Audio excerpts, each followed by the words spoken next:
هناك نقطة أود الإشارة إليها، وهي العلاقة بين هذا الموضوع وبين أحد المبادرات أو المشاريع البحثية المركزية التي يعمل عليها المركز، وهي مشروع المروية العربية، وهو معني بتاريخ العرب والسرديات حول العرب ومنهجيات كتابة التاريخ العربي ونحو ذلك. هناك تفاصيل أكثر على الموقع وسأكتفي بهذا.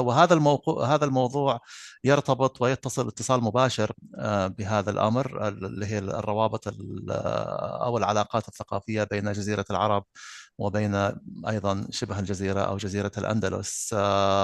سأكتفي بهذا من حيث التعريف، ثم أود أن أشكر المتحدثين، الدكتورة أو البروفيسورة ماريبال فييرو والبروفيسور خوزيه لوبيز، على استعدادهم للمشاركة والحديث عن هذا الموضوع الجميل. أيضا أود أن أشكر وأقدم البروفيسور إغناسيو فروتوس، وهو الذي سيدير الحوار. تعريف سريع بالبروفيسور إغناسيو. هو بروفيسور في اللغة العربية في جامعة كاديز، University of كاديز في إسبانيا، واهتماماته البحثية متنوعة، ولكن تدور حول علم اللغة العربي أو علم اللغة العربية و القواميس والصرف والأدب الأندلسي والعلاقات اللغوية بين اللغة العربية واللغة الإسبانية. وله عدة مؤلفات، منها ألف قاموسين بالاشتراك. قاموس اسمه، ممكن دكتور إغناسيو يشرحه أكثر، عن قواميس عربي إلى الإسباني، وأيضا له كتاب حول مقدمة إلى تاريخ اللغة العربية باللغة الإسبانية. سأكتفي بهذا وأنقل الأمر إلى الدكتور إغناسيو لإدارة الحوار، ونتطلع إلى نقاش مثمر وإلى أسئلة من الحضور. فشكرا لكم مرة أخرى جميعا، وأشكر أيضا البروفيسور نويل، هو الذي قدمنا لهذا الموضوع. Thank you so much, Noel. It was you who introduced us and you who opened this topic, so really appreciate it. طيب يلا، المايك عندكم إغناسيو. Thank you very much. I'm going to say a few words in Arabic, and after that I'm coming back to English. في البداية أود أن أعبر عن جزيل الشكر لمركز الملك فيصل للبحوث والدراسات الإسلامية على إتاحة لي هذه الفرصة الجميلة لإدارة هذا الحوار المهم الافتراضي في هذا الصباح. Okay, thank you very much to King Faisal Center for Research and Islamic Studies for giving me the opportunity to moderate this important and very interesting online seminar. The topic addressed today is the intellectual connections or links between Jazirat al-Arab, the Arabian Peninsula, and Jazirat al-Andalus, al-Andalus. The idea of delving deeper into these connections between the two most geographically distant extremes of the Arab Islamic world, the two peninsulas, is indeed very interesting and very suggestive. Moreover, this is, I think, another example of the movement and circulation of ideas in various directions in the context of Arabic Islamic civilization. Not only the more common movement from the center towards the periphery, but also from the far west, represented by al-Andalus, to the first source, to the beginning of everything related to language, culture, literature, and civilization. I mean the Arabian Peninsula. This is a kind of continuation of the online seminar that was held in July 2021, and from which a collective book with the same title, Intellectual Connections, was published, including some of the presentations offered at that seminar. Our first speaker today is Dr. Jose Carvajal Lopez, who authored the introduction of the book. And our second speaker is Dr. Professor Maribel Fierro, a High Council of Scientific Research of Spain, Center for Mediterranean and Middle East Languages and Cultures. So I don't want to to speak a lot because my role is limited to be the moderator. So I give the floor to our first speaker, Dr. Jose Carvajal. Everyone will speak about 15 or 20 minutes. So it's over to you, Dr. Jose Carvajal, and thank you very much for being here. Please. فقط سريعا للتذكير to remind everyone للتذكير لمن شارك الآن هناك ترجمة بالعربي أو بالإنجليزي. There is simultaneous translation for those who just joined us. And this is my last comment. Okay, I'll mute. Thank you very much. Thank you, Dr. Ignacio Fernando, for your kind presentation. Thank you, Abdullah, for reminding everybody of the translation. And this is very important because unfortunately I cannot speak Arabic. I wish I could, but my Arabic is very limited. So I'm going to speak in English all the time, apart from Salam Alaikum to everybody, and I hope everything is well with you. Well, first of all, I want to thank the King Faisal Center for Research and Islamic Studies for giving us the opportunity to do this presentation. Obviously, I have to thank the IASA as well, although I feel weird thanking the IASA because I am the vice chair of the IASA. So in this case, I am IASA. So I am kind of thanking myself. But I really want to thank particularly Noel because he made possible this connection and he has been pushing forward for this to happen as part of the IASA. I'm going to start sharing my presentation. Sorry. Okay, so can you confirm that you can see this, please? Yes, we can. That's great. Thank you very much. Okay, so during my presentation, what I'm going to try to do is to explain the intra-story of this book, how this book came to be, and I will make a very short summary of the papers inside the book, and I mean really short. I'm an archaeologist. I am not a specialist in any of the topics dealt with in the papers. For that, thankfully, we have the edition of Maribel Fierro, who is the next speaker, and also she will be speaking about her own paper, so I will probably won't say too much about her paper either. But I want to explain a little bit how the book came to be. And for that, I have to start with the two entities that made the book possible, and those are the IASA and the Casa Árabe. The IASA has been already introduced by Noel. I just want to highlight what he has mentioned. The most important activity of the IASA is the organization of the Seminar for Arabian Studies every year. It's the longest running conference on the cultural heritage and the natural heritage of Arabia. The first seminar started in 1968 around an activity of a British team called the Archaeological Survey of Arabia. But since then, a lot of international teams started joining. But when I joined the seminar, my first seminar was 2015. It was a truly international conference, really big, really impressive. And still, when I was admitted as a trustee in 2018, I realized how well managed and how well run it is and how familiar members with each other are. It's a very weird feeling to be part of the IASA because it's like everybody knows each other very well, even when they come from very different backgrounds from a lot of different countries.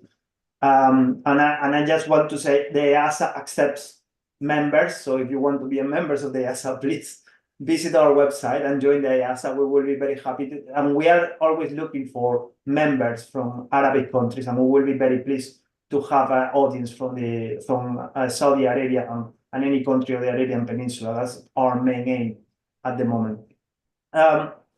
In 2019, up to 2019, the IAS, the Seminar for Arabian Studies, was basically a British-based conference. As I said, you have people coming from all over the world, but every conference, every seminar will happen in the British Isles, and usually it was in London. But in 2019, the IASA decided to turn the seminar into an international conference, going into a different venues. In fact, we changed the name of the IASA Before that, it was the British Foundation for the Study of Arabia, and we changed the name to the International Association for the Study of Arabia to reflect this decision. And we had our first seminar in the University of Leiden in 2019, which was a big success. It was the first, we were very afraid because it was the first time that the seminar was being celebrated outside its home, outside its matrix.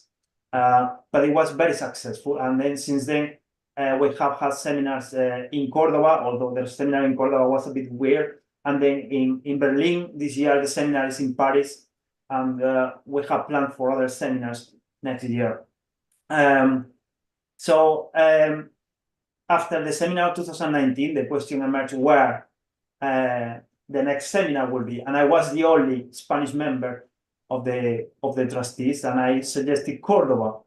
And I kind of suggested a little bit as a joke, because I thought there's no way that the people in the IASA will be interested in a seminar in Spain, which has very little tradition of research on the Arabian Peninsula. It has a very strong cultural link, obviously, but there's very few Spanish research on the Arabian Peninsula.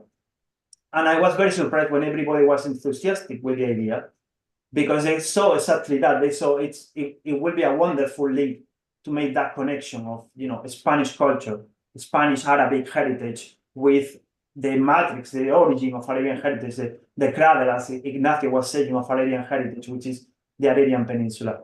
And this is when we started to look for a venue, and we found Casa Árabe. Now, Casa Árabe, it's a cultural private agency in Spain. It has two seats, one in Madrid and one in Cordoba. And it's based on basically very beautiful houses, the heritage houses. In Cordoba in particular, it's in an old Mudéjar house. That's a Moorish house, if you want, very close to the Mosque of Cordoba. So it was immediately, everybody in the seminar was immediately in love with the idea of going to Cordoba. So we contacted Casa Árabe. Casa Árabe was most helpful. They were really enthusiastic about the idea, and they started organizing everything. And then, as you know, things happen. You make plans, and then God has other plans, as we say in Spain. And COVID happened, and that meant that we couldn't have the seminar in Cordoba. And the next year it was also very difficult, although the Casa Árabe was amazing. They tried everything until the last minute to allow us to hold the seminar in Cordoba, but eventually it couldn't happen. So what happened is that in 2021, we had the 54th seminar of Arabian Studies online, with a very strong, very important participation of Casa Árabe. In fact, Casa Árabe is mentioned in the proceedings of the seminar of that year as co-organizer, because they were really the co-organizers. And we are hoping to have another chance to go to Cordoba for another seminar very soon.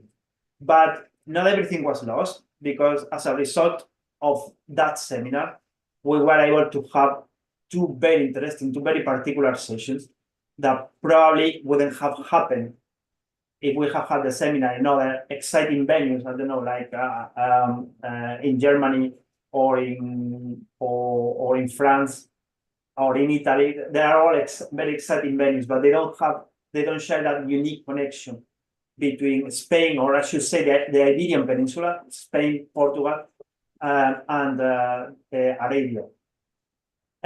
So what happened is that in the 54th seminar for Arabian Studies, we have 8 ordinary sessions, which is a normal number for the seminar for Arabian Studies. We have one special session on Northwest Arabia. This is also very normal for the seminar. Every year we have 1 or 2 special sessions.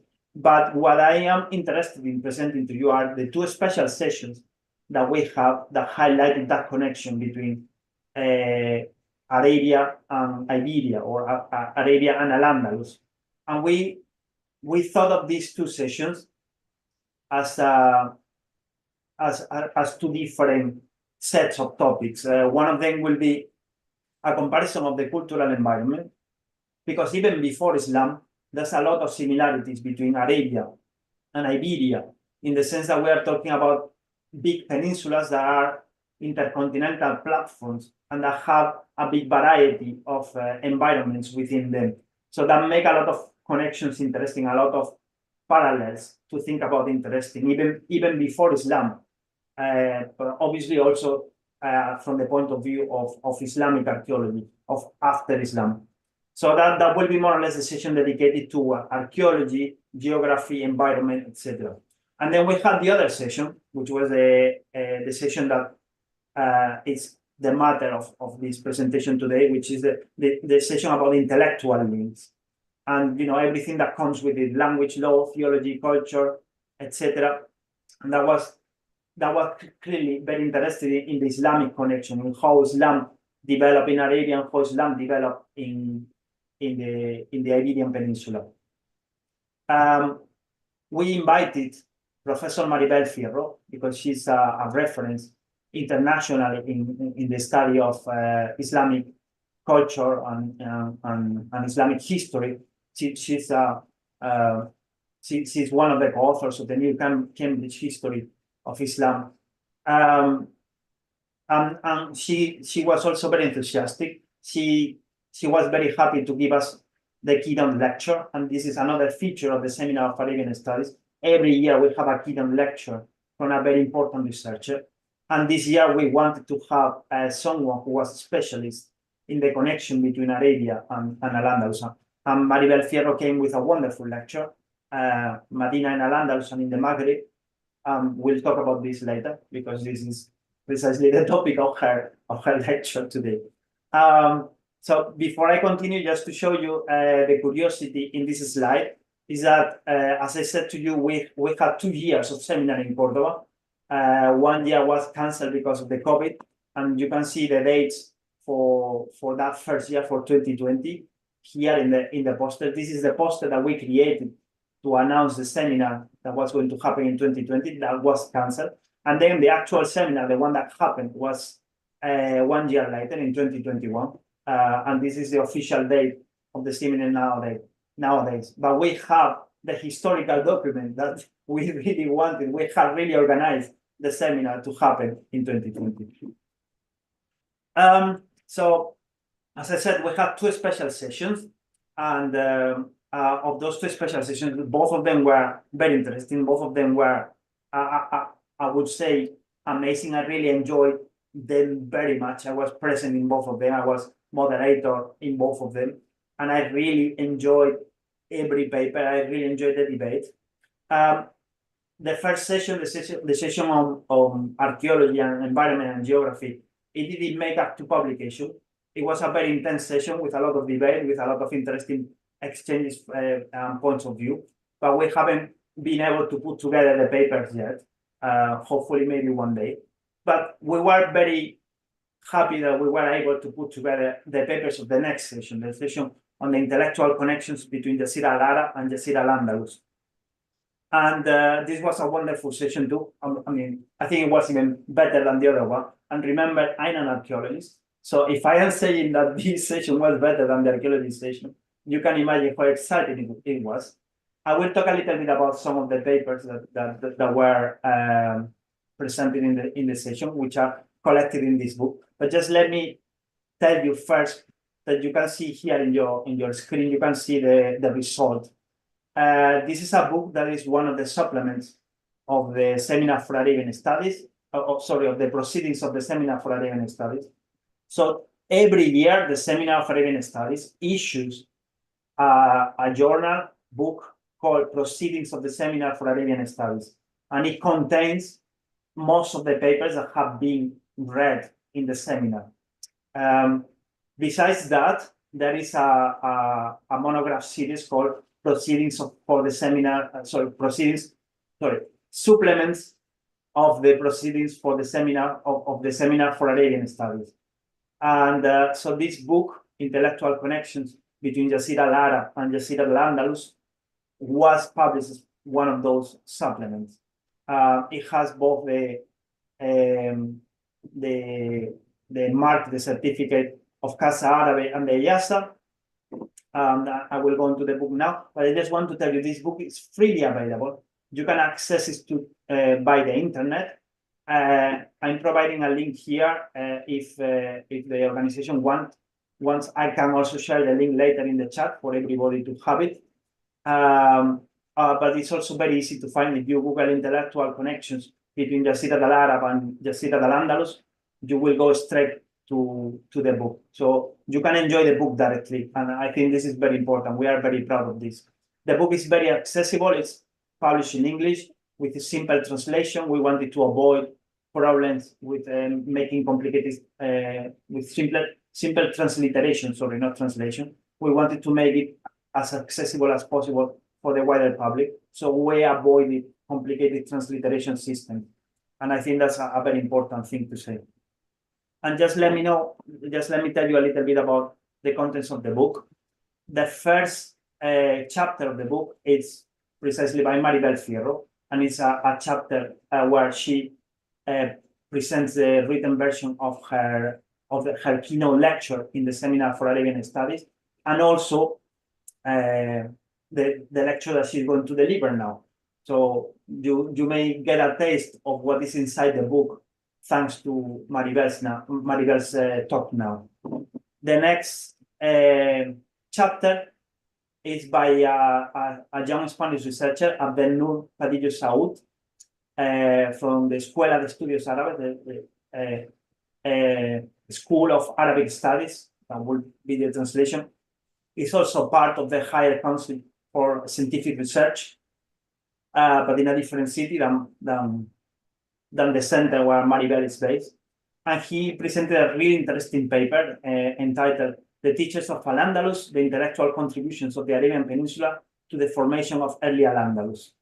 And in this paper, he basically discusses how the intellectual environment of Al-Andalus, the ulamas, the specialists in Islamic law and Islamic science,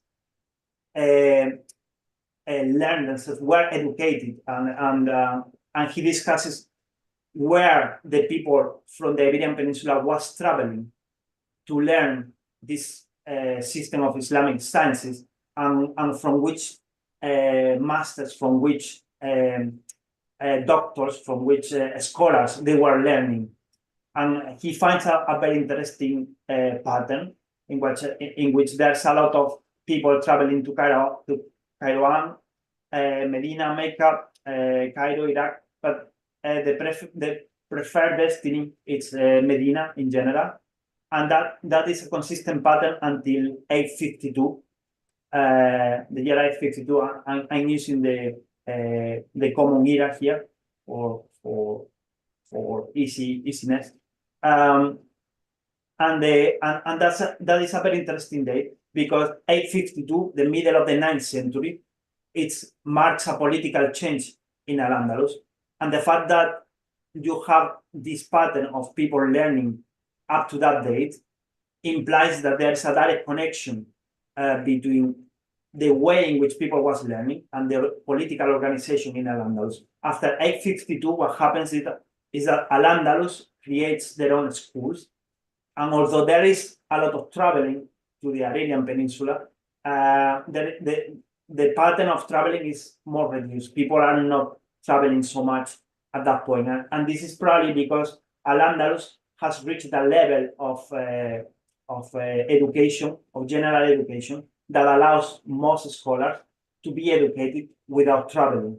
But before that, traveling was essential. Traveling and doing the Hajj, the pilgrimage, was essential for scholars in learning.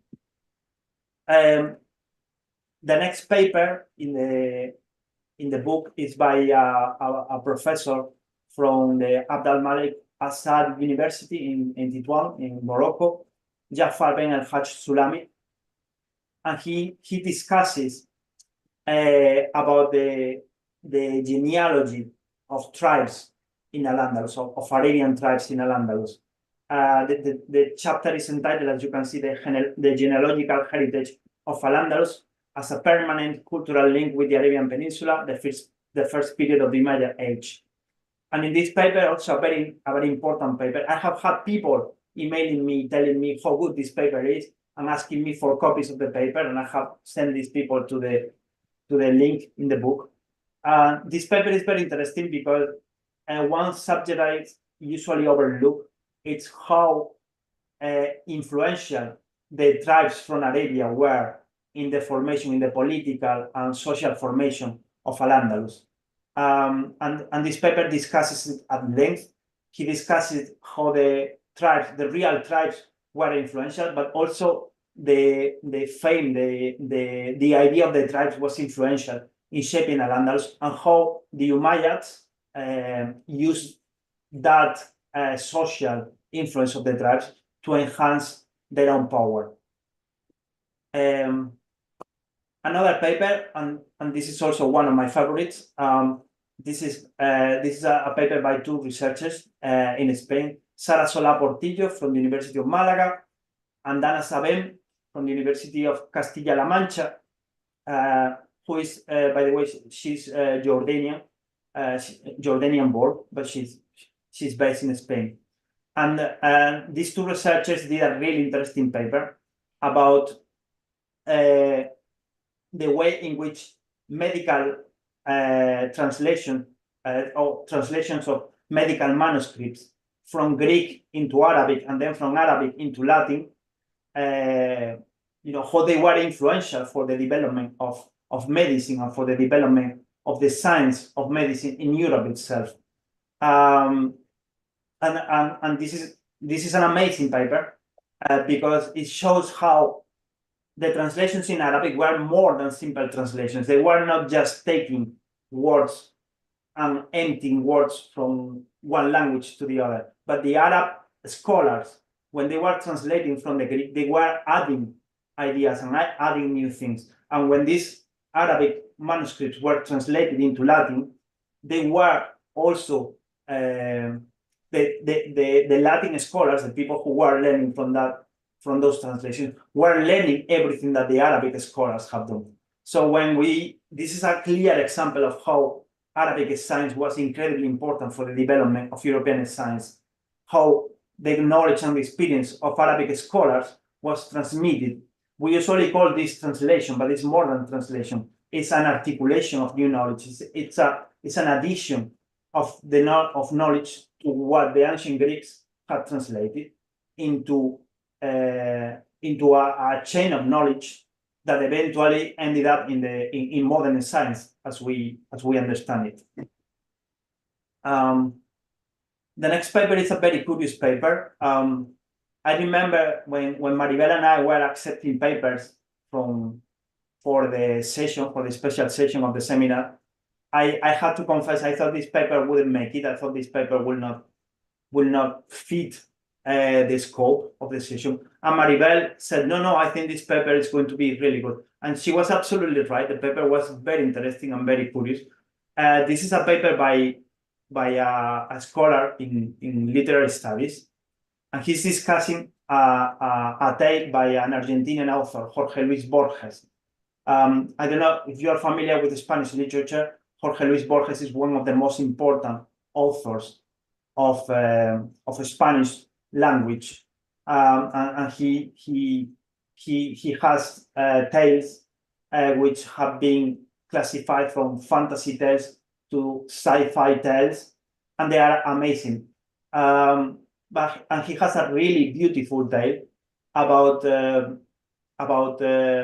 Averroes in Rush in Cordoba. So in this tale, basically, he's presenting a discussion of Averroes, of Ibn Rushd, with his friends about theater, Greek theater. And he's basically, Averroes is trying to understand how Greek theater works, because in Cordoba, in this period, they didn't have the same idea of theater. So basically, when Jose Maria Toro Piqueras is discussing this tale, he's actually talking about translations and about the way in which translations can be used to create new meanings. Okay? Because the important thing of this tale and the historical connection of this tale with the Arabian Peninsula is that Borges was using translations of Arabic to recreate the environment of Ibn Rushd. And Borges himself, he didn't know any Arabic, but he realized that the translations were wrong. And he tried to create literary meaning about those translations, about the mistake that those translations generated. And this is why this paper is so interesting, because it shows how the Arabic connection of Spanish culture is even present, even when you are not aware of it, even when you are not, when you're not a scholar, a specialist in Islamic studies or a specialist in Arabic. That important heritage coming from the Arabian Peninsula can be seen in this paper, and this is why I think this paper is a phenomenal addition to the book. And finally, the last paper is by a Canadian scholar I think he's of Lebanese origin, Nasser Dumariye. And this was also a very interesting paper, because this is the only paper in which the influence, the cultural connection between Arabia and Iberia is not looked at from the point of view of Arabian dropping things into Iberia, but is looked at the point of view of Iberian culture being influential somehow in philosophical and scientific scholarly debates in Arabia. So this aspect is called some aspects of the Hijaz's contribution to the defense of Ibn Arabi and his thought. Ibn Arabi is, as you know, a very important scholar and philosopher from al-Andalus, and he is very influential in the thought of Islamic culture, whether people agree with him or not. And what Nasser Dumariye is doing in this paper is tracing some debates in the Arabian Peninsula that were had about the thought of this very important scholar of Islamic philosophy and thought. So I thought this was also a very interesting paper to read. So I think I'm going to finish that, because I'm extending myself a lot about the book, but I could talk for hours about this book without actually saying anything, just because the book is so interesting for me. But as I said, I'm not a specialist on this book. I'm going to leave you with Maribel's lecture. I just remind you that you can access the book for free and enjoy its reading. And if Abdullah wants, I can put the link in the chat, or if the organization wants, I can put the link in the chat. And yes, of course, do. Please put it. We've downloaded it, and we also have a shared link for it. But if you have a link from the website, it's better. Okay, I'll put it. Yeah, please do. Yeah. الكتاب متاح. I'll leave you with Maribel's lecture, and thank you everybody for your attention. Okay, before moving on to our next speaker, Professor Maribel Fierro, I would like to very shortly emphasize that Casa Árabe is an institution which is sponsored by the Foreign Affairs Ministry of Spain, is playing in the last years a significant role, even the leading role, in organizing and hosting a lot of conferences on seminars on Arabic studies in general, who is playing the role of the bridge between the Arabic world and the Spanish world in both Madrid and Cordoba, with very beautiful buildings, and it's very important to emphasize that the leading role of Casa Árabe, in Arabic we say al-Bayt al-Arabi. And now we give the floor to our next speaker, Professor Maribel Fierro. It's over to you, please. Good morning. I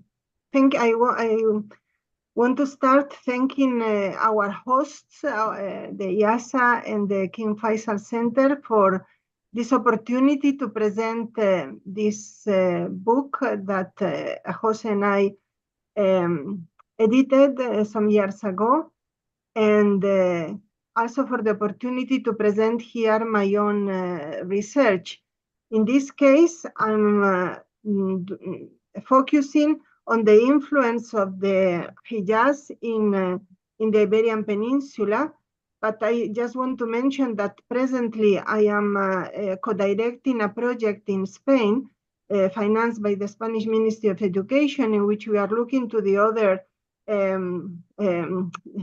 side. We are focusing on the influence that al-Andalus and the Maghreb had in the Mashriq, and we are paying special attention to the movement of Andalusi and Maghrebi scholars who settled in the Hijaz, especially in Mecca and Medina, and what happened through this input of immigrants from the Maghreb when they settled in the Mashriq, and specifically in this case in the Hijaz. So I start now. Medina holds a very special place in the history of al-Andalus and the Maghreb as regards religiosity, law, and political legitimization. Jose, can you move? Thank you. Both the grave and the mosque founded by Muhammad became venerated places and the destination for pilgrims seeking the Prophet's intercession and healing. Can you move? The Prophet was buried in the bedroom of his wife Aisha, part of the dwelling where Muhammad lived, adjacent to the original Medinese mosque. During the reign of the Umayyad Caliph al-Walid, the decision was taken to expand the mosque. Can you move? A renewal that caused the grave to become surrounded by a pentagonal structure and incorporated into the mosque's perimeter. The pentagonal shape was meant to set it off and thereby prevent pilgrims from confusing the Prophet's grave with the direction of the Kaaba. However, this did not deter pilgrims from facing the grave to pray, a practice that was condemned by the Andalusi Abu Bakr Tutushi, among many other scholars, but I will just focus on him because he is from al-Andalus, and he stated in his treatise against innovations that any invocation offered there had to be performed facing the mosque's Qibla and with one's back turned to Muhammad's grave. Also that pilgrims should not touch the grave, although he did not condone going near it and saluting the Prophet. Medina was also the birthplace of Malik bin Anas, the eponymous founder of the Maliki school of law, for which the legal practice, the Amal of Medina, plays a crucial role. From very early on, Malikis spread in the Islamic West. It eventually became the prevalent legal school. Because of these prophetic and Maliki links, Andalusi and Maghrebi rulers often sought legitimacy by establishing connections with Medina's history, buildings, and relics, while veneration for Muhammad's grave in Medina became a defining feature of Maghrebi religiosity. My overview of the relevance of Medina in the Islamic West starts with a peculiar practice related to this veneration. Please, Jose. The Muslims of al-Andalus and the Maghreb who felt attracted to the world of scholarship undertook the travel of study to the east, which could be combined with the pilgrimage to Mecca. Please move. Here you see, this is an overview of all the destination, all the places where Andalusis traveled, thanks to a database that we have created in Granada.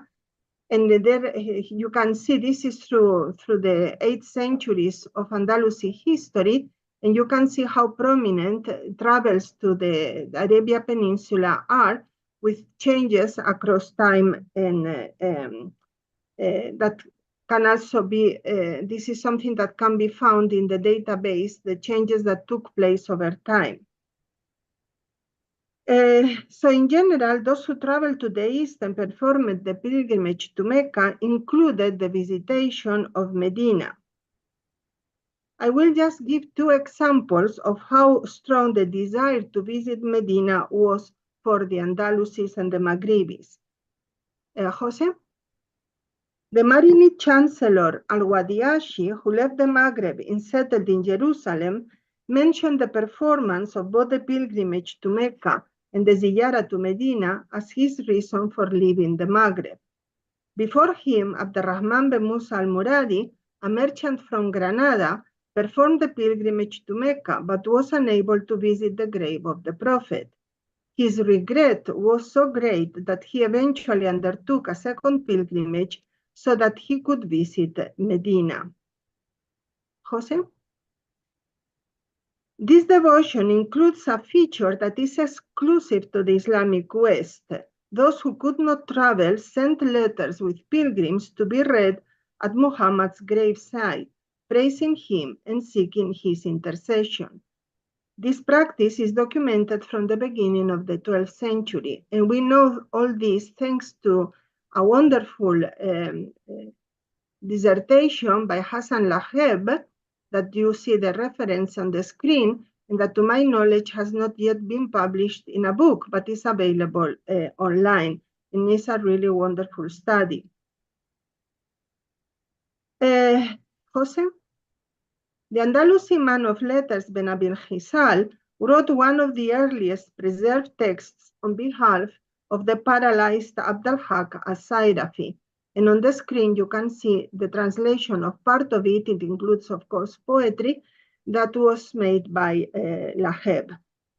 But he translates many other texts. Jose? The Egyptian Al-Kalkashandi believed that the remoteness of the land was the reason for this practice, but from the remote lands of the eastern periphery, no similar practice originated, so we should look for other explanations.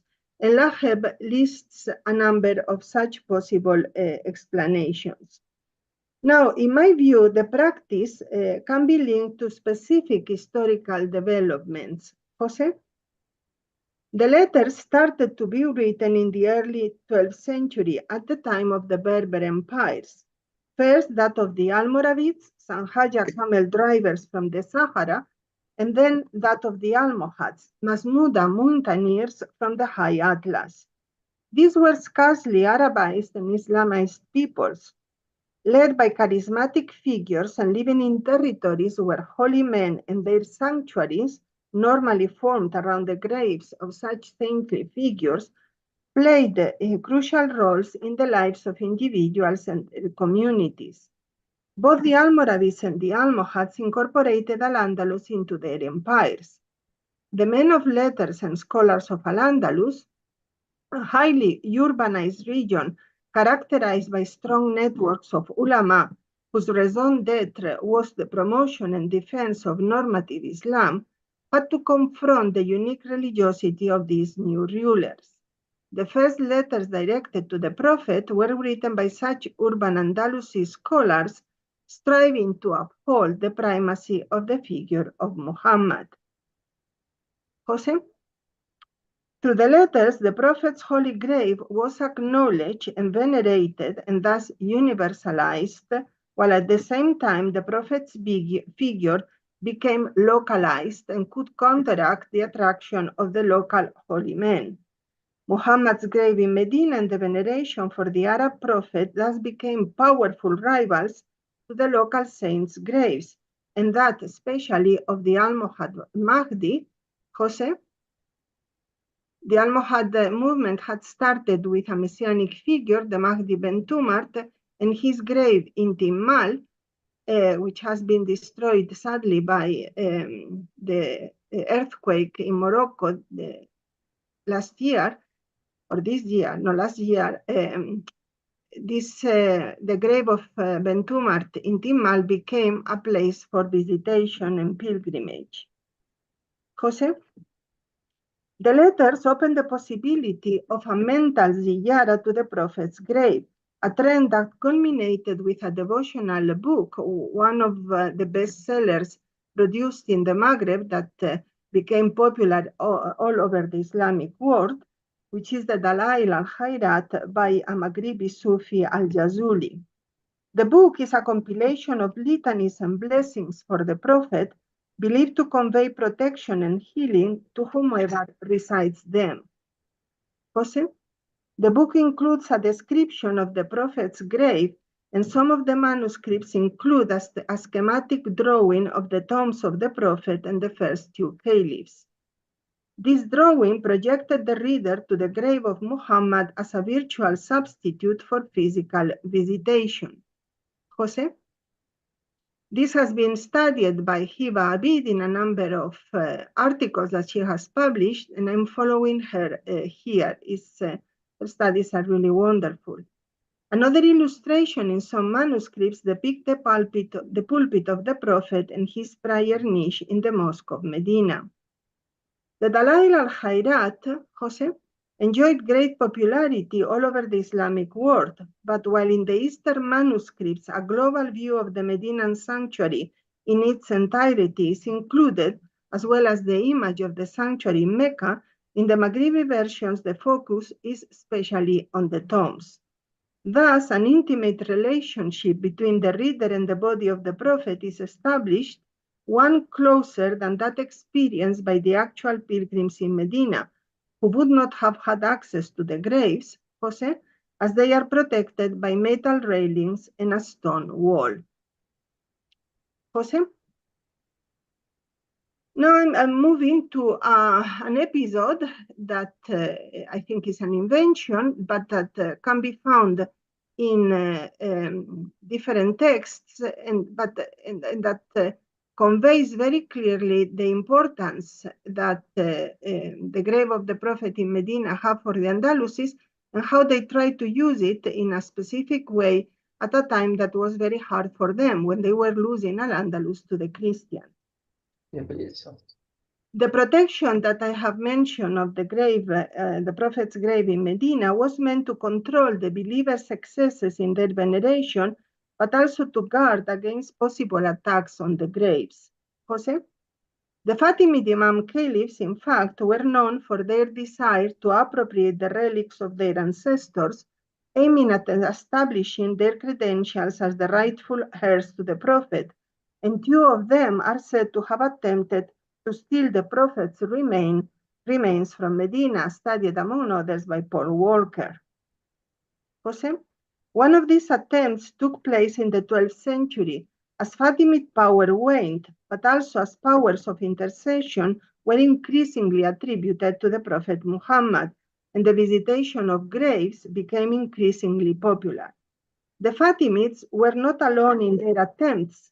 In the year 1162, Jose, Muslim sources report that two Christians from al-Andalus, here taken to mean the Iberian Peninsula, sent by the kings of Christendom, attempted to steal the remains of the Prophet from his grave in Medina or to destroy them. I have studied the different versions of this narrative in an article that you find there, and which is online. It's free access, open access, and I won't go into all the details. The first version is attested in the 14th century, Jose, in a history of Medina by al-Matari, almost 2 centuries after the event was supposed to have taken place. There are other sources, I just mentioned the most important. Jose, the Christian plot was allegedly foiled by the Sunni ruler Nur ad-Din, who traveled to Medina in that same year. His journey was motivated by a vision he had, wherein the Prophet asked for his help to fend off two fair-haired men. Once in Medina, Nur ad-Din was able to uncover two Christians from the Iberian Peninsula, the same ones that had appeared to him in his dream, who had dug a tunnel under the southeastern wall of the mosque that ran towards the Prophet's grave. The two men were executed, Jose, and Nur ad-Din built new walls to protect Medina. According to another version, the men came from the Maghreb, Jose, Once their plot was discovered, the Sultan ordered great quantities of lead to be brought in and a ditch to be dug against the grave in its entirety. The lead was melted and used to fill up the ditch so that an underground wall of lead would protect the grave. Nur ad-Din was in fact concerned about the safety of Medina, be it from attacks by the Bedouins, the Fatimids, or even from the Crusaders. The attribution of the attack to Christians from the Islamic West, in my view, reflects later concerns. Jose? From the 12th, 13th century onwards, increasing numbers of Andalusi scholars emigrated to Egypt and the central lands of Islam. The main factor behind this phenomenon was the Christian territorial gains in the Iberian Peninsula. In the writings of some of these emigrants, there is a noticeable desire to arouse interest in the plight of their homeland. The earliest source to record the failed Iberian Christian plot against the Prophet's grave reflects, in my view, a context in which Andalusi emigrants tried unsuccessfully to influence the policies of rulers in the Mashriq in order to save their homeland from Christian conquest, by claiming that the Christians of the Iberian Peninsula also constituted a threat to the Islamic heartland, here in the form of the Prophet's grave. Jose? I move now to what I call the Medinan traces in Umayyad Cordoba. Pious Muslims began seeking out the traces left by the Prophet from a very early date, as through them the memory of his sacred figure could be revived. By the same token, this search has, since its origins, also been regarded as dangerous because it could result in polytheistic beliefs and practices. This issue was debated under the rubric of Ittiba Athar al-Nabi. Jose, one of these traces was the room where Mary the Copt, the Christian slave who begot the Prophet, his son Ibrahim, had lived in Medina. The Cordovan mystic Ibn Masarra visited it during his pilgrimage. Upon his return, he settled in the mountains near Cordoba, and in his dwelling there, he built an exact recreation of the room of Mary the Copt. He had measured it, he knew exactly how it was, and he replicated it. Mary's figure was apt to be appealing to a descendant of a non-Arab convert to Islam like Ben Masarra. Contrary to the rest of the Prophet's wives, Mary the Copt was a slave and a non-Arab. Because of her, the Prophet advised his community to treat the Coptic people with kindness, since Ibrahim's birth had made them their kindred. Moreover, Mary the Copt was, apart from Khadija, the only wife who begot Muhammad a child, becoming the mother of the Prophet's potential male heir, endowed, according to some, with his father's special powers. Ben Masarra believed that man can achieve knowledge of God through contemplation of creation in a process of reasoning by inference that leads to the unseen, a path that the prophets had followed in reverse order. He was thus accused of having claimed to be a prophet himself. We do not have enough information to fully understand what his aim was in reproducing Mary's room, but it clearly involved the transfer of sacred space from Medina to al-Andalus. Jose? This sort of transfer was not limited to scholars. The Cordovan Umayyads themselves acted similarly. Nurahuri has analyzed how the author of a literary compilation written for Abdurrahman III wanted to impress on his readers that the Mosque of Cordoba closely resembled that of Medina. Jose? This is linked to the strong campaign of legitimization carried out by Abdurrahman III, the first Cordovan Umayyad to claim the caliphal title. He had to face the danger represented by the Fatimids, who had already established a caliphate, an Ismaili caliphate, in Ifriqiya. The Fatimids claimed direct descent from the Prophet, and they also claimed the ability to perform miracles, infallibility, and supernatural knowledge.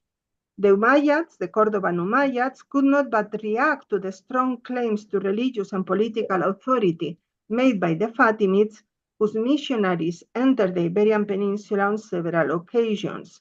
They therefore strove to counteract such claims in a number of ways.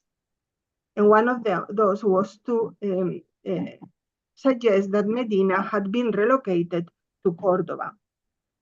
Jose, the Umayyads systematically destroyed all mimbars from which atop allegiance to the Fatimids had been proclaimed. At the same time, a new and movable mimbar for the Friday Mosque in Cordoba was completed in the year 975. Here, this mimbar has been lost, Jose, but we get an idea of how it looked like because later the Almoravids built a replica that was kept by the Almohads and still extant in Marrakesh. The space where it was stored when not in use was a closet built to the right of the mihrab, Jose. And to the right of both the closet and the mihrab was the entrance to the passageway leading from the royal palace to the mosque. The mimbar used by the Prophet was considered one of his relics, endowed with his blessing. Jose? After the assassination of the third Caliph Uthman, the ancestor of the Umayyads, his blood-stained clothes were hung from the mimbar in the Mosque of Medina. The governor of Medina, Marwan bin al-Hakam, added 6 new steps to the mimbar of the Prophet, giving it a total of 8 steps, plus a seat, and rendering it immobile. When the capital of the Caliphate was transferred from Medina to Damascus, the Umayyad Caliph needed a mimbar as a symbol of both political power and religious authority. Jose? The one he built was portable and probably closely resembled that of the Prophet before the 6 steps were added. 50 years after the Prophet's death, the main mosques in each province had their own mimbar, built in imitation of the mimbar of the Prophet, with or without the 6 additional steps. The steps, however, became an increasingly common feature, and in order to move the mimbars with 8 steps, wheels had to be added. Jose? Herbert Busse has shown how the mimbar of the Prophet was understood as the Medinese equivalent of the Maqam Ibrahim, the holy site in Mecca associated with Ibrahim. Goldziher and Rubin, on their part, have analyzed the important place that the mimbar occupied among the Umayyads' emblems, symbolizing their authority and power, and how they took special care to present themselves as the successors of the prophets. Jose? Through their mimbars, the Umayyads made visible their link with the Prophet Muhammad and with previous prophets. It was an emblem of prophethood, evoking at the same time the memory of the sacred spaces of Mecca and Medina. Because the mimbar was such a powerful religious and political symbol, access to it must have been ardently sought after by those who laid claim to power, as it was from the mimbar that allegiance to any new ruler was proclaimed. Storing the mimbar in a closet may well have been a way of protecting it from rebels and dissidents. Jose? However, more than anything else, bringing the mimbar out of the closet on Fridays produced a dramatic effect.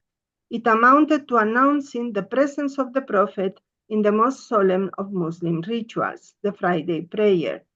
If God manifested himself in the recitation of the Quran, the Prophet was present in every mosque through the replicas of his mimbar, that is, those 8-step mimbars whose upper portion represents the prophetic pulpit. By treating, I don't know if I'm still there? Yes, you are. Am I? Yes. Okay. You have disappeared from my view, but I continue then. No, you can continue. Please go ahead. By treating the movable mimbars as precious objects that needed to be protected in a special place and could only be shown at certain ritual times, that is, by treating them as if they were relics, they become just that. Thanks to the way they were preserved and displayed, they must have been understood as the Prophet's mimbar itself. When the Sunni ruler, be it himself or one of his delegates, stood on the mimbar delivering the Friday sermon, he was standing in the place of the Prophet as a firm endorsement of his religious and political authority.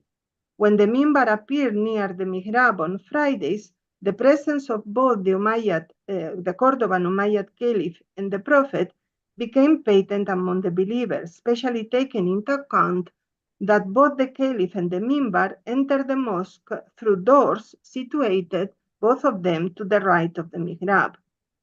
The Cordoban minbar should be understood as part of the recovery of the legacy, the mirath, of the dynasty's Syrian ancestors, which was a central element in the program of caliphal legitimization developed by the Umayyads of al-Andalus. Jose, the most well-known example of this policy from an artistic point of view was the mosaic tiling of the mihrab in the Cordoban mosque undertaken by Al-Hakam II, in imitation of what his ancestors had done in the mosques of Medina and Damascus, as well as in the Dome of the Rock. Jose, now I come to the last point, Malikism and Medina. Medina was closely connected with the Umayyads. There, their relative Uthman had been elected caliph by Ashura, the same procedure said to have been followed when Abdurrahman III was elected caliph. Jose, 4 pages of the Quran belonging to the Caliph Uthman, stained with the blood shed when he was assassinated in Medina, were said to be kept in the Cordoban Mosque, a relic of that past from which Abdurrahman III and his successors derived their legitimacy as caliphs. Jose, the inhabitants of Medina who supported the Prophet were known as the Ansar. The judge under Abdurrahman III, the Berber Mundir ben Said al-Balluti, is said to have promoted the adoption of the Nisba al-Ansari by those Andalusis who had no Arab tribal affiliation. The Nisba al-Ansari, in fact, became very popular in al-Andalus, again suggesting that Medina had been reborn in the Islamic West. Maliki legal doctrine was upheld by the Cordoban Umayyads as representing orthodoxy, with an emphasis on its connection with the Prophet's town, Medina. The Umayyads of al-Andalus were hostile to Hanafism, a legal doctrine that they saw as linked to their enemies, the Abbasids. Instead, they favored the doctrine of Medinese scholars, and among them, especially those of Malik ben Anas, who in his writings made constant reference to the legal tradition and practice of Medina, as that which best reflected the precedents established by the Prophet. Jose? Many Andalusis and Maghribis were alleged to have studied directly with Malik, and veneration for the Medinese scholar flourished in the Islamic West. The Malikis argued that they were closer to the Prophet's tradition than any other legal school, because they were followers of Medina and Amal. And thus Cordoba was suggested to be a new Medina in terms of the soundness of the religious knowledge transmitted there. The connection Malikis, Medina, Sunnah also meant that Maliki scholars were considered to be the ones who maintained the prophetic teachings in their purest form.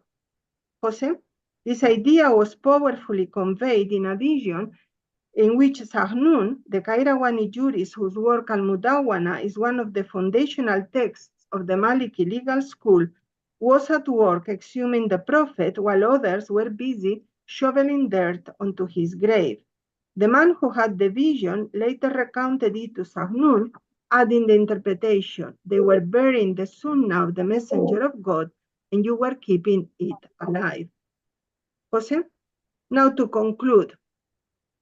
Jose, again, Johannan Friedman has studied the varied ways in which Muslims have tried to come to terms with the belief that Muhammad was the seal of the prophets. Once the Prophet died, could there be a link between God and mankind, ensuring believers that they would succeed in carrying out God's mandate? Rulers in the Islamic world often try to convince their subjects that they guaranteed such a link between God and mankind. The Shia answer to these questions was that the charismatic imam belonging to Muhammad's progeny assured such divine guidance. The Sunni answer involved an imam whose charisma did not go as far as that of the Shiis and who shared the legacy of the Prophet with the ulama. For all his limitations compared to the Shia imam, The Sunni Imam had also to convey a convincing right to religious and political authority. Jose?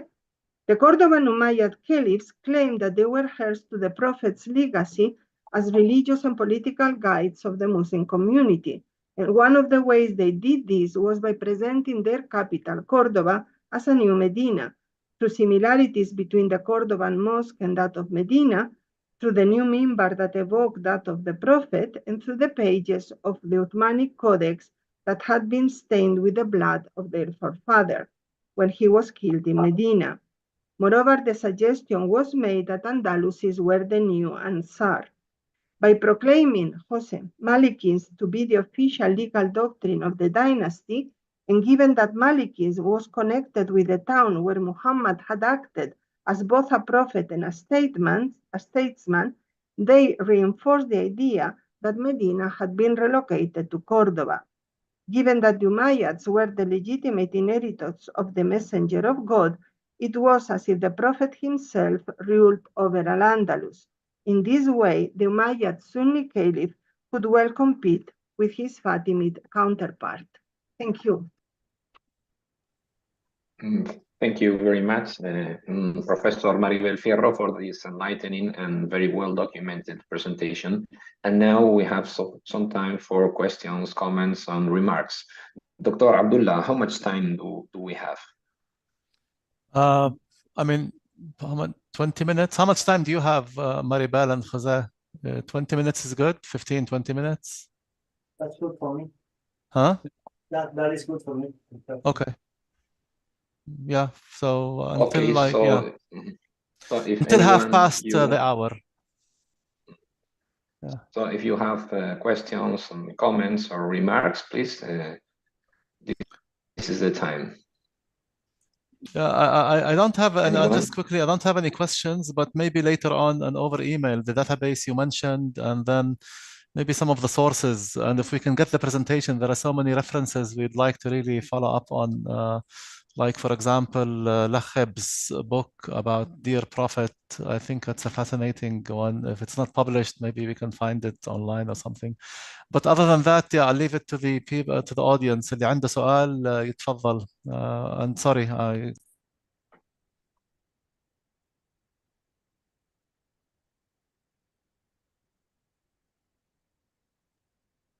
There is a question in the text in the Q&A application.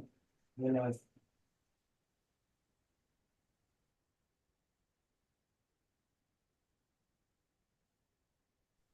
Yes, we have a written questions from Musna. Thank you for the presentation. Where are Umayyad Andalusian members of good currently stored or displayed? That's the question.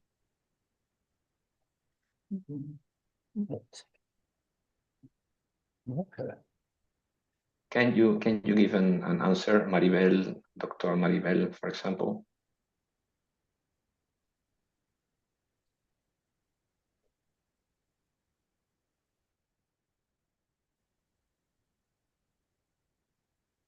Maribel, are you there?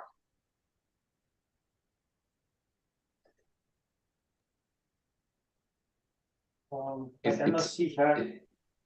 Yes, it seems that she lost connection. Yeah, you have to make her panelist again. Apparently she lost connection and she rejoined, so she needs to be made panelist again. yeah, and another note, I think the team will allow voice if people want to, make a, sorry, my video is off. If some of the individuals want to make, like instead of just writing, they can intervene, but then, yeah, so we're waiting for that to happen.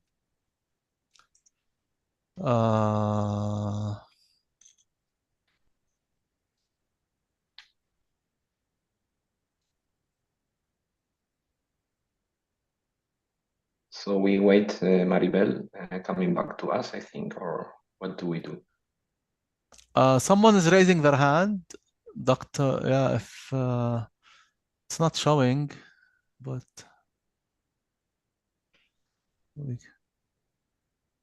do you see her, Ignatius?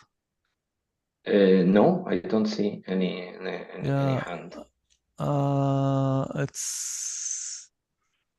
if you look up in the camera section or the video sections, if you scroll, it's on the. I don't know why it's not showing. Oh, actually, we have a number of people. Oh, yes, I see Rania Al-Ardawi raised her hand, and also Haifa bint Abdullah Al-Tami. So two hands. السلام عليكم ورحمة الله وبركاته. السلام وعليكم عليكم. السلام. الصوت واضح؟ وعليكم السلام. نعم، الصوت واضح، تفضلي. أولا أشكر مركز إياسا ومركز الملك فيصل والمتحدثين الكرام على هذه المحاضرة. بس أنا عندي مداخلة إذا تسمحوا لي. هناك دراسة مهمة جدا وأنا أعتبرها من أهم المراجع التي كتبت عن الروابط بين الجزيرة العربية وبين الأندلس، وهي كتاب الرحلة الأندلسية إلى الجزيرة العربية من تأليف أستاذي سعادة الأستاذ الدكتور خالد بن عبد الكريم البكر، أستاذ التاريخ الإسلامي في جامعة الملك سعود.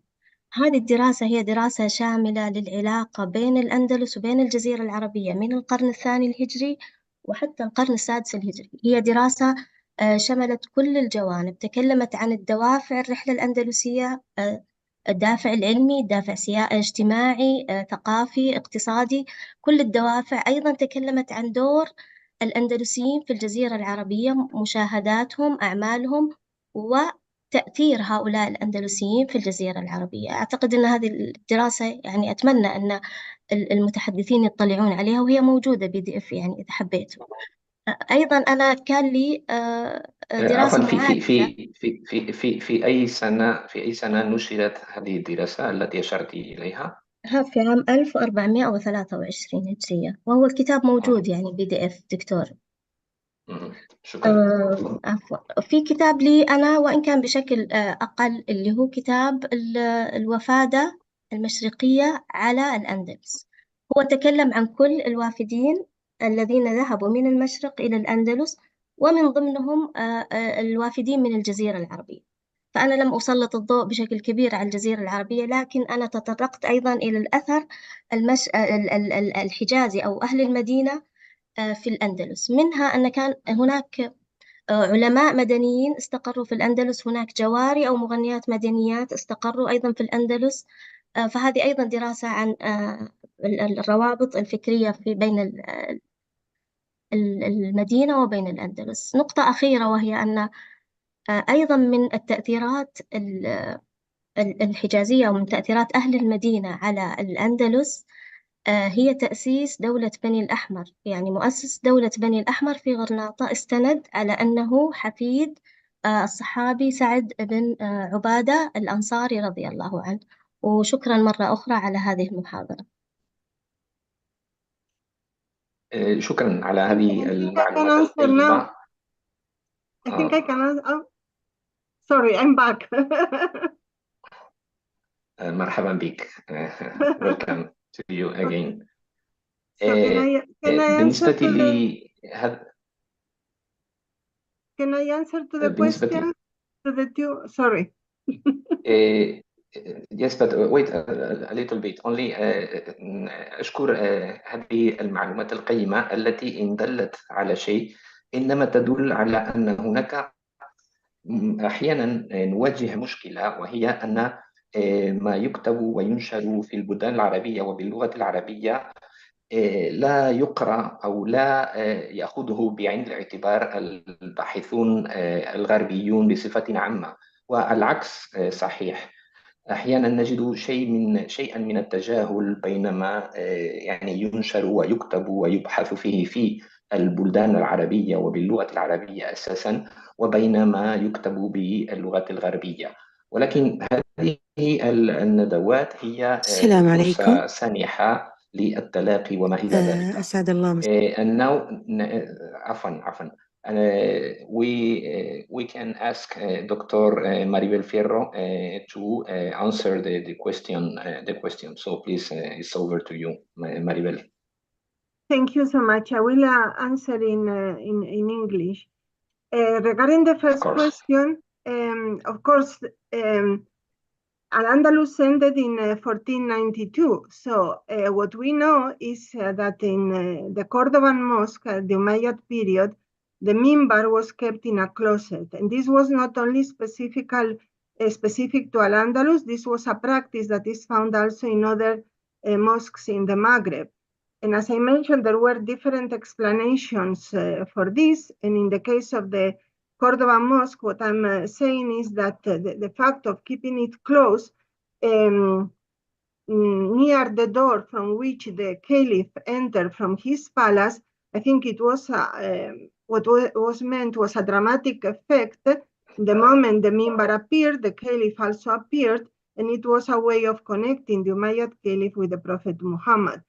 There are other interpretations about this practice, but I don't know how common it was in other parts of the Islamic world, but we find it in the Maghreb.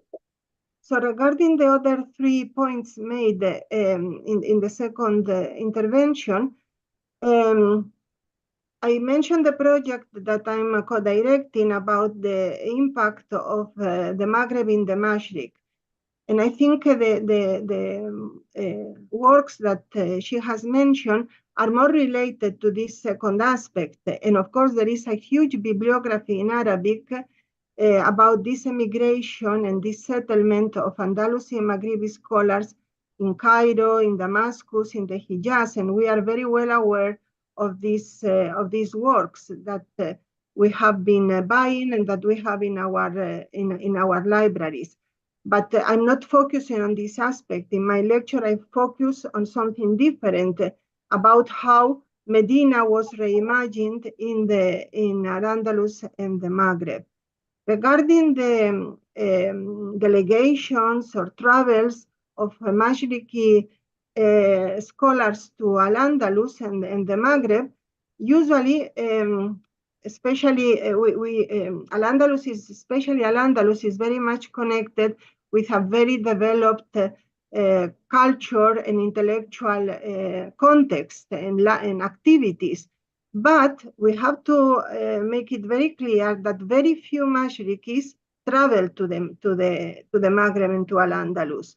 Many Andalusis and many Maghribis travel to the Mashriq, to the east, but very few travel to study in Cordoba or in other towns. And this is something that is counterintuitive, because usually a lot is being said of how important Al-Andalus was from the cultural point of view, but the fact is that very few Mashriqis consider necessary to travel to Al-Andalus. It was different from people coming from Christian Europe. They were very much interested in getting the knowledge from Al-Andalus. But because many Andalusis and Maghribis were traveling to the east, it was them who brought the works and the developments made in the Maghreb to the Mashriq. And the last question was about the Nasrids. Yes, the Nasrids gave themselves an Ansari genealogy. There are studies about this Ansari genealogy and to what extent we can accept it as reflecting a reality, or it was just a way of legitimization of the founder of the Nasrid dynasty, and to what extent he was really an Ansari or not. I would doubt it very much, because as I said, the Nisba al-Ansari was very much used in Al-Andalus as a religious Nisba and as a way of connecting the Andalusis with Medina, and as a way of saying, as the judge, the Qadi, Mundir ben Said al-Balluti said, everybody who helps the Prophet and Islam at any time, he can be called an Ansari. So as Bendihi al-Kalbi said, this was a nasab wasi'a. It was a nasab that could include people who had really, they were not Ausi or not Hazrajis, they really were not Arabs from Medina, but they just used this Nisba al-Ansari as a religious Nisba, as a way of showing their commitment to Islam and to the defense of the Prophet and Islamic religion. Okay, thank you very much, Dr. Maribel. And now we have another hand raised. Doctora Rania Lardawi, please, over to you.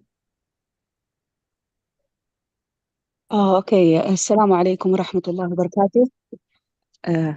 Thank you very much for this really valuable lecture. And I have 2 points, actually. One is a question and one is a contribution for you guys. The first point is about the folk tale, about the Dilshid, or who we call it in Medina, Saqifat al-Rasas. We have very, very common folk tale in Medina al-Munawwara between people who said there is a 2 traders, Jewish, and do the attempt to, let's say, diving for the Prophet Muhammad grave. And it is same exactly what you said in the story about Nuruddin Zinki with these 2 traders. My question is, have you find out the origin of the story and compare between the folk tale and what you found about Muslims who came from Andalusian and try to grave on the or do that bad things about the Prophet's grave? I think this is very interesting point. If you can find out about it, why it turns to be Muslim in your source, and on the other hand, in the folk tale, it is about Christianity or Jewish. This is my first point. The second point, actually, I did my doctoral study in Durham University in 2016, and it was about the poetic image of water in Jahili and Andalusian poetry, a phenomenological comparative study. And I think it will be nice if you can have a look about it, because I studied the all shared, let's say, areas between the imagination in Andalusian and the imagination in Jahili poetry. So it is available on Durham University, Durham e-thesis, actually, their website. Thank you very much of your lecture. Thank you. Thank you very much, and please send me the reference to this book, because I don't think I've seen it. We try to buy everything that is published on related to al-Andalus, especially in the library of the School of Arabic Studies in Granada, which is really a library that is specialized in al-Andalus, and they have very good connections in the Arab world, and they try to buy everything. I don't think I've seen this book. So please send me the reference, and we probably my pleasure. My pleasure. We probably contact you. Of course, my pleasure. By the way, it is translated to Arabic a year ago with a different name. It was Steps on the Water. So we have 2 versions, one in English and one in Arabic. I will send the link. Thank you so much. Thank you. And regarding this tale of these persons who tried to steal the body of the Prophet Muhammad by excavating a tunnel, trying to reach it, I mean, the first time I've seen it mentioned is in connection with the Fatimids.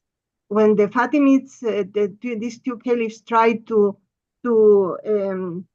steal and bring to Cairo the body of the Prophet Muhammad, the people they sent are said to have dug these tunnels to try to reach the body. And then I didn't know about the Jewish connection, so I'm very interested in this, and if you could send me the reference, I would be very pleased. I just focus on the tales having to do with the Christians, and to me it is very clear that this is a story that circulates and can be applied to different groups and peoples in different contexts. And the moment in which it is applied to the Christians from al-Andalus, as I said, I think it has to be connected with this big immigration of refugees, migrants and refugees, people who were escaping the Christian conquest and who were trying to arise interest in their plight in the rest of the Islamic world. But I think this deserves, as you said, this topos of the deserves to be studied in its entirety, in the different versions. I'm not going to do this, but I would be very pleased if someone does it in its different variants, because I think it's, and the descriptions are really wonderful, and a film could be done about this, because very specific details are said, for example, of these two men, how they managed to get rid of the land, of the earth that they were taking in their tunnel, which reminds me very much of a famous film about Allies prisoner trying to escape from Nazi concentration camps. Is exactly the same stories, it's the same topos, how they put it in small bags, and then they went to the cemetery, to Al-Baqi, and then they dropped the earth on the soil so as to hide what they were doing. So it's a wonderful story that, as I said, I can imagine very well a film being done about this. And thank you very much. Thank you very much. In addition to the questions, we have some written questions in the chat, and we have one question from Sayyida Huda Al-Hulaisi, saying that I was wondering what the political links, not just the cultural or religious links, look like between the two civilizations. Thank you once again. So the question is about the political links and not the cultural or religious links between the two poles of the two civilizations. Well, this is a big question, because, of course, we are talking about 8 centuries, and during these 8 centuries, there were different polities in al-Andalus and in the Maghreb, and the connections they established with the Hijaz were also different according to the polities that existed there at the time, whether they were independent or they were under the rule of other dynasties in the region. And it would be, I don't know if any monograph has been written about this, but it would be also worthwhile. There are still so many things to do. So as I said, I was dealing mostly with the Umayyad period. In the Umayyad period, the connection was mostly with the fact that the Cordovan Umayyads decided to make the official doctrine of their kingdom the Maliki legal school. And therefore, for them, Medina was extremely important. And there is, especially in the first 2 centuries, it seems that Andalusis traveled more to Medina even than to Mecca, so that Medina was more important for them than the pilgrimage to Mecca. From the evidence we have from the biographical dictionaries and the places visited by the Andalusis.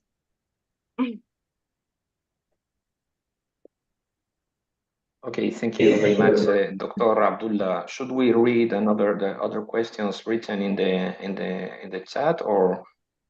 Well, it's up to Maribel and Jose if they have a couple of more minutes. Otherwise, we can close it and maybe we can connect them to the researchers directly. Yes, please. I would be very happy to get in contact with everybody. Anybody will be an occasion to learn and also to establish contact. So that would be great. Yeah.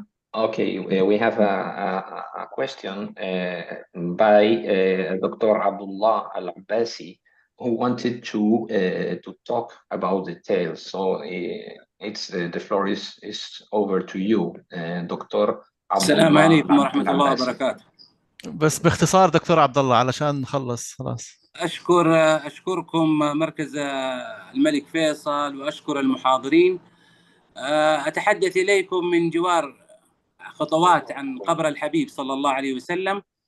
قصة التي وقعت أو التي ذكرتها الدكتورة ميري، وهي في سنة 557 طبعا قام بالرد عليها كثير من العلماء وأنكروه، لأنه ذكرها الإمام المطري في كتابه سنة 772 ولم يسندها، إنما يقول سمعتها. وأيضا عمدة المؤرخين في المدينة الإمام علي بن عبد الله السمهودي نقلها نقلا عن الإمام المطري. طبعا القصة موضوع سقيفة الرصاص وغيره، هذه كلها من القصص اللي يعني رد لها بعض المؤرخين في المدينة المنورة. طبعا تطرقت الدكتورة ميري إلى موضوع ارتباط المغاربة والأندلسيين بالمدينة، وهذا شيء ظاهر إلى الآن. أنا يعني أذكر لها أنه في المدينة عندنا ما زال من المغاربة ومن الأندلسيين عائلات باقية حتى الآن، وأنا أدعوها وأدعو المحاضرين إلى زيارة المدينة ومعرفة الموجودين بها. حقيقة يعني لي يعني أسئلة كثيرة ومشاركات حول ما ذكرته، لكن لضيق الوقت أنا أتقدم لكم بجزيل الشكر والسلام عليكم. Thank you very much. Any comment, Maribel? No, just thank you very much for the comments. Yeah. Mm-hmm. So we have another question. I don't know if we answered that question. The question is about the minbars of the Umayyad Andalusian made of wood mentioned in this session. Are they currently stored or displayed? This is the question. I think I answered, no, that of course al-Andalus now doesn't exist, and the minbars are not, to my knowledge, there is no minbar from Andalusi times preserved today in Spain. The one that I showed is a replica of the Umayyad minbar that was made by the Almoravids and in Almoravid times, and is now in Marrakesh. So for the minbars, how the minbars of Al-Andalus may have looked like, probably what is now Morocco is the best place to get an idea. Okay, thank you.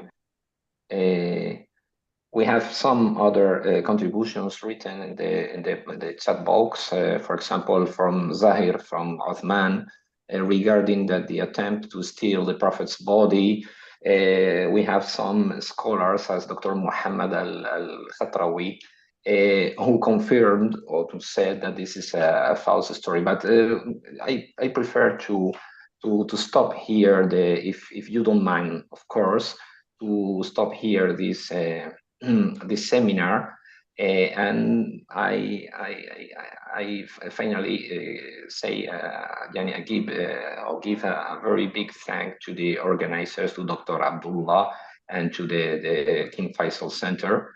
But if you have another thing to say, this is we have some time. And for my part, this is all, and I thank you all for your presence and your contribution to this very exciting seminar. Dr. Abdullah? Yeah, I'd like to just, again, I mean, it was very informative, very enlightening. It opened up so many, avenues for more research and questions. I'll definitely be in touch with you, Professor Maribel and Professor Jose, on some of the sources you mentioned and maybe knowing more about your research. Thank you so much for making it. Thank you so much to Noel for creating the connection. If it wasn't for him, we wouldn't be here. So much appreciated. And thank you so much, Ignacio, for his wonderful and kind moderation, and also, willingness to take time with us. So, and to all the attendees, للحضور جميعا, ألف شكر لكم. I'll move it to Noel to say the last word. And of course, Maribel and Jose, but Noel, يعني. Thank you. Thank you. Can you hear me? Sorry, may I ask if it's possible, after this is finished, that you send me the questions and all the information? I don't know how to do it. Please. Of course, inshallah, definitely. Just to say, Dr. Rania has sent you her thesis and her email. I have copied them for you, Maribel. So okay, thank you. You know that I'm completely hopeless with these things, so please, I need your help. That's okay. Okay, hello, can you hear me now? Yes, yes. Yeah, Go great. ahead. Yeah, I thought, thank you very, very much, everybody. I thought a great hour and a half, which I thoroughly enjoyed. But what I thought it showed is a great value of this type of cooperation. We're getting scholars together to look at this these issues and to spread the knowledge. It's exactly what IASA would like to do. So I hope we can do further ones with the King Faisal Centre. And obviously, I'd like to thank the King Faisal Centre for doing all the arrangements for this. And also, I'd like to thank Professor Ignacio for his moderation, and to Professor Mirabel for another wonderful lecture. I heard the one you gave in 2021, and it was a delight to hear it all, to hear much of it repeated for a much wider audience. And I'd also like to thank Jose for presenting a book which I think is a tribute to the scholarship of IASA. So thank you very much, and I look forward to a similar event in the future. Thank you. Thank you so much. Thank you. Well, bye-bye, everyone. And thank you to the team behind all of this, the King Faisal team. You know, we don't see them, but they do everything. So, yeah. Okay, then. Thank you so much. Thank you, Jose, Noel, Ignacio, Maribel. Okay. Bye-bye. And thank you for the translators for their wonderful work. Yes. Yeah. Thank you. مع السلامة. مع السلامة. السلام Gracias. عليكم. As we say in Spain, gracias. Okay. Bye-bye.